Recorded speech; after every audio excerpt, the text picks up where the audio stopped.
Okay, class. Well, we begin our very last week in class, and it's finals week. That means there is only one activity, the final, which is your incredible final project that you need to submit during this week. So be sure to submit this by Saturday night, and that's when it's due. And as you submit them, I will grade them. So don't submit something if it's not quite finished. Make sure you submit it only when it's done, and then I'll grade them as they come in this week.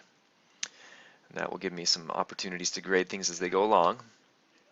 So the incredible final project is what is due, and remember that it includes these elements. You are to create a plan for a student-learner project that incorporates learning that is at least three of the following: active, constructive, cooperative, intentional, and/or authentic. Feel free to consult the handout on meaningful learning and other presentations to make sure you get those right and understand those definitions of that meaningful learning framework concept. The project can incorporate any subject matter that you choose, and it must incorporate technology, and you can work with others on this project. So the assignment itself should include these things: a lesson title and summary, description of your learners, the content standards covered in this project, and go ahead and write those out. Make sure that I can see the whole written out content standard, as well as the ISTE net standards if you're a teacher.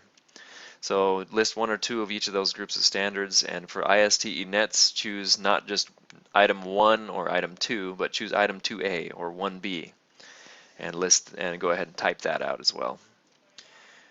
And then give me a description of how the project is at least three of the meaningful learning framework elements: active, constructive, cooperative, intentional, and/or authentic.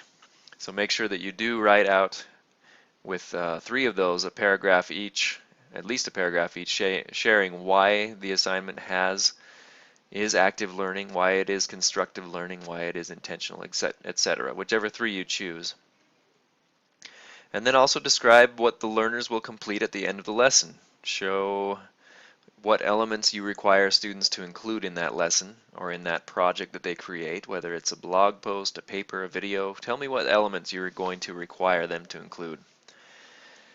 Also, give me a list of materials and technologies, intended learning outcomes from the lesson, and a timeline of activities that is clear and complete, that is detailed, showing what you expect students to do through each step of the project, and then an assessment plan of how you would measure student learning. And remember, it also has to be presented to me in a media format, so it could be a poster, podcast, storybook, concept map, presentation, comic book. So you have to present this assignment to me in one of those forms, and then I will take that and review it in that form. So those are the elements of the incredible final project.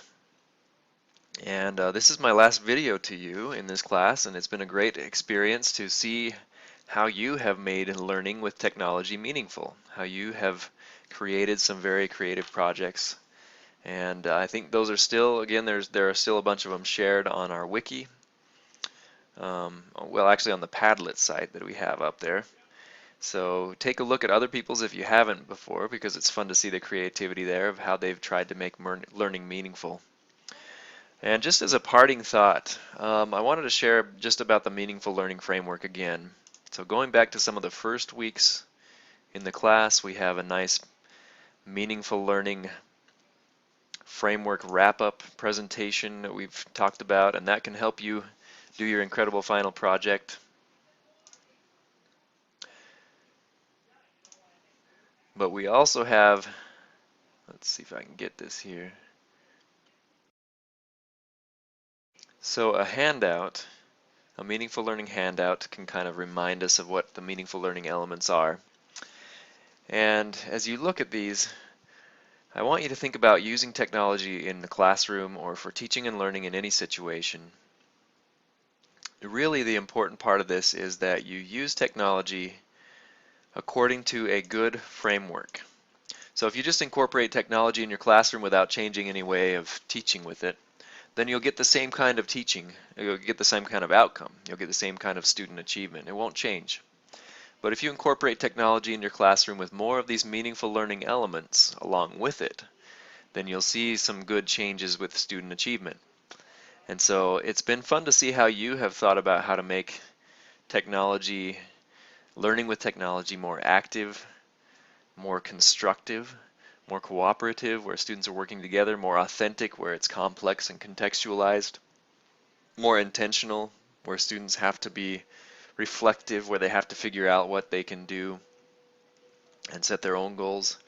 Active learning, where they have to manipulate things and observe the results, and constructive, where they're articulating what's happening and reflecting upon what's happening. And there's that puzzlement element in constructive learning, where they're thinking about what's going on here. If you think more about how to do this in your classroom with technology use, then you'll be successful. But if you simply implement technology in your classroom without any kind of framework, which meaningful learning is one of the possible frameworks only, but it's the one that we've focused on in this class, then you're going to be more successful if you do implement technology with that framework.